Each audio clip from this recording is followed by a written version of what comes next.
ప్రభు అయిన యేసుక్రీస్తు నామమున మీ అందరికీ నా యొక్క వందనాలు. ఈ యొక్క సమయమందు మనము ఆరాధన వాక్యముగా యెషయా గ్రంథం 57వ అధ్యాయము 15వ వచనాన్ని మనము ధ్యానం చేసుకొని మన ప్రభువుని మనం ఆరాధిద్దాం.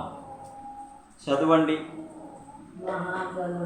మహాగణుడును మహోన్నతుడును పరిశుద్ధుడును నిత్య నివాసియునయ్యున వాడు ఇలాగు సెలవిచ్చుచున్నాడు, నేను మహోన్నతమైన పరిశుద్ధ స్థలములలో నివసించువాడను, అయినను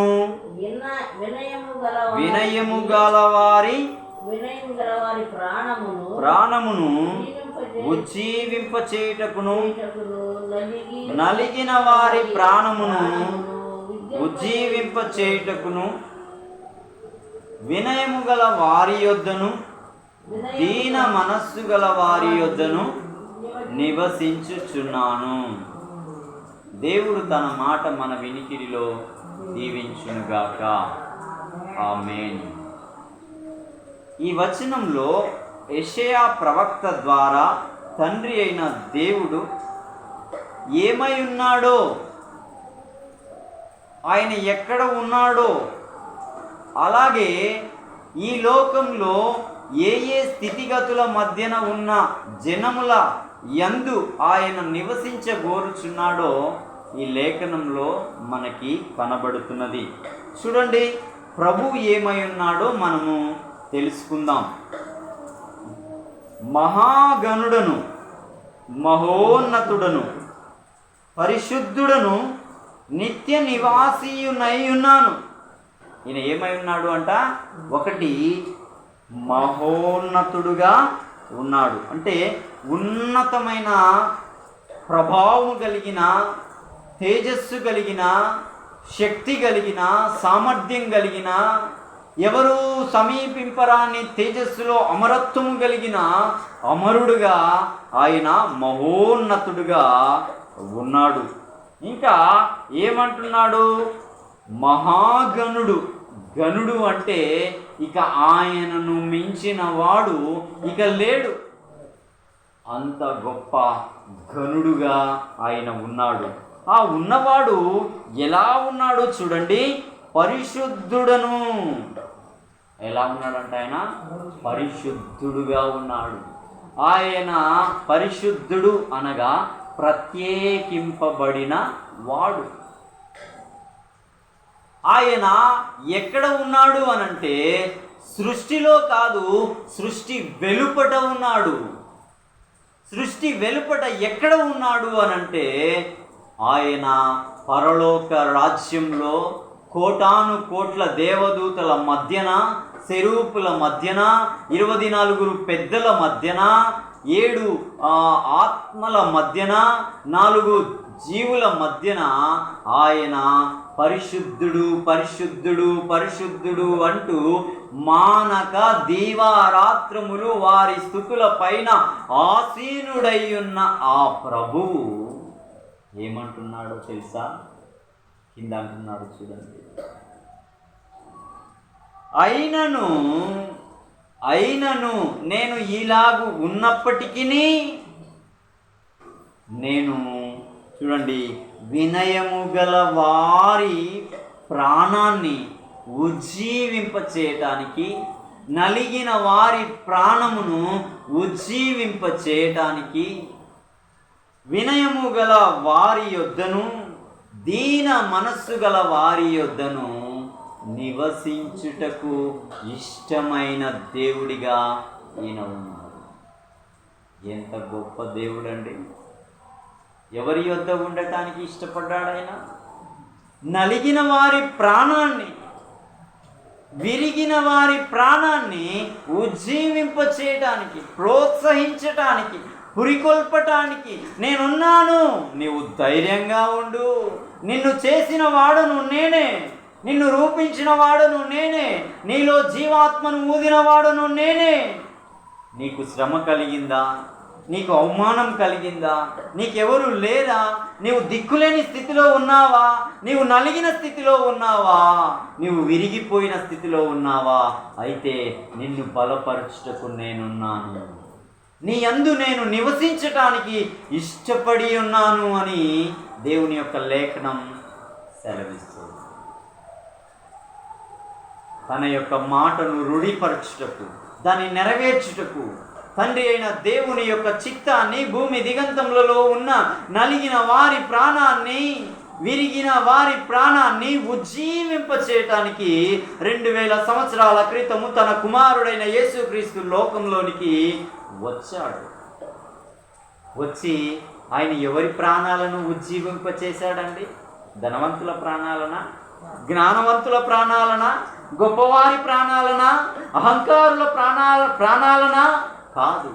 దీనుల ప్రాణాలను, కృంగిన వారి ప్రాణాలను, గుండె చెదిరిన వారి ప్రాణాలను, చనిపోయిన వారి యొక్క ఆ యొక్క బిడ్డలు చనిపోతే తల్లిదండ్రుల ప్రాణాలను ఉత్తేజపరచడానికి, ఉజ్జీవింపచేయటానికి, నేనున్నాను అంటూ అభయం ఇవ్వటానికి ఆయన వచ్చి తన పరిచర్యను జనముల మధ్యన ఆయన తండ్రి యొక్క చిత్తాన్ని నెరవేర్చి వారి ప్రాణాలను ఉజ్జీవింపచేశాడు, వారి ప్రాణాలను ఉత్తేజపరచాడు, వారి ప్రాణాలను ఏం చేశాడు అంటే పురికొల్పాడు. నేనున్నాను, మీ కొరకే నేను లోకమునకు వచ్చాను, మీ అందు నేను నివసించుటకై ఇదిగో మీ పాప శాప అపరాధముల నిమిత్తమై నన్ను నేనే బలి అర్పణగా అప్పగించుకుంటున్నాను. నా రక్తంలో మీకు పాపక్షమాపణ, నా నామంలో మీకు రక్షణ. ఇదిగో నేనే జీవాన్ని, సత్యాన్ని, మార్గాన్ని. నా ద్వారా తప్పితే పరలోకమందున్న తండ్రి యొద్దకు మరి ఏ నామమున మీరు పోలేరు అని కృంగిన వారి ప్రాణాలను ఉత్తేజపరచడానికి తన యొక్క సువర్తమానాన్ని సకల జనములకు వెల్లడిపరిచిన సర్వశక్తి గల దేవుని యొక్క అపరిమితమైన ప్రేమ తన కుమారుని ద్వారా లోకమునకు వెల్లడిపరిచిన గొప్ప దేవుడండి మన ప్రభు అయిన దేవుడు. ఆయన యొద్దకు వచ్చి ఆయన యొద్ద తమ పాపములను ఒప్పుకొని ఆయన యొద్ద పశ్చాత్తాపపడిన ప్రతి వారికి ఆయన క్షమాపణ ఇచ్చి అబ్బా తండ్రి అని పిలిచి ఆ దత్తపుత్ర ఆత్మను ఇచ్చి అంత మాత్రమే కాక వారిని తమ కుమారులనుగా, కుమార్తెలనుగా స్వీకరించిన గొప్ప సర్వశక్తి గల దేవుడు మన ప్రభు అయిన యేసుక్రీస్తు. ఇప్పుడు మనలో నివసించుచున్నవాడు పరిశుద్ధాత్ముడు. ఆయన అన్నాడు, నేను వెళ్ళిన తర్వాత మీలోనికి ఆదరణకర్తను పంపిస్తాను, ఆయన మీలో నివసిస్తాడు అని సెలవిచ్చాడు. అంత మాత్రమేనా? ఇదిగో నేను సదాకాలం మీతో కూడా ఉన్నాను అని అభయమిచ్చిన దేవుడిగా ఉన్నాడు. ఇదిగో నేను మిమ్మలను అనాథలనుగా విడిచిపెట్టను అని సెలవిచ్చిన దేవుడిగా మన ప్రభువు ఉన్నాడు.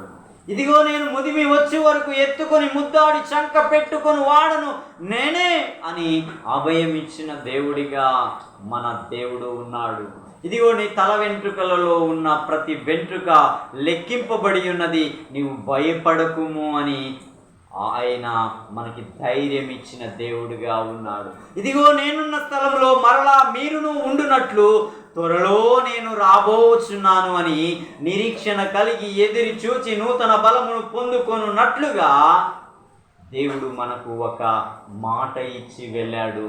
వెళ్ళిన ఆయన పరలోక రాజ్యమందు మనకు నివాసయోగ్యమైన స్థలములను సిద్ధపరచనయ్యున్న దేవుడిగా ఉన్నాడు.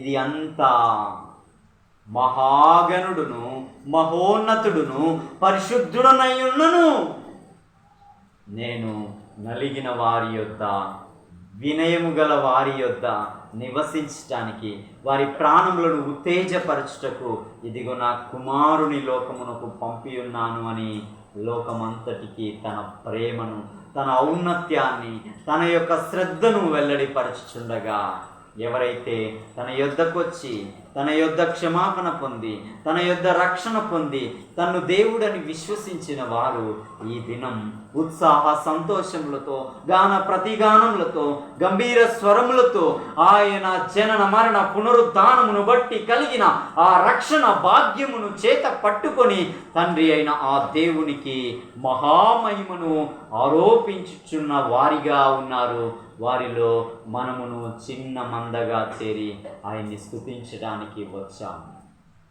అంత గొప్ప ఘనుడైన ఆ దేవుణ్ణి మనం ఈ సమయమందు ఆరాధించబద్దులమై ఉన్నాము. ఇది మన మంచితనమును బట్టో, జ్ఞానమును బట్టో, తెలివిని బట్టో, బలమును బట్టో, మరి దేనిని బట్టో మనకు ఇవ్వలేదు. కానీ ఆయన జగత్తు పునాది వేయబడక మునుపే తన సంకల్పానుసారంగా నిన్ను నన్ను ఏర్పరచుకొనుటను బట్టి ఈ భాగ్యము మనకు వరప్రసాదంగా ఇచ్చిన ఆ దేవునికి ప్రభు అయిన యేసుక్రీస్తు ద్వారా స్తుతి ఆరాధన అర్పిద్దాం. దేవుడి ఈ మాటలు మన వెనికిడిలో దీవించునుగాక. ఆమేన్, ఆమేన్.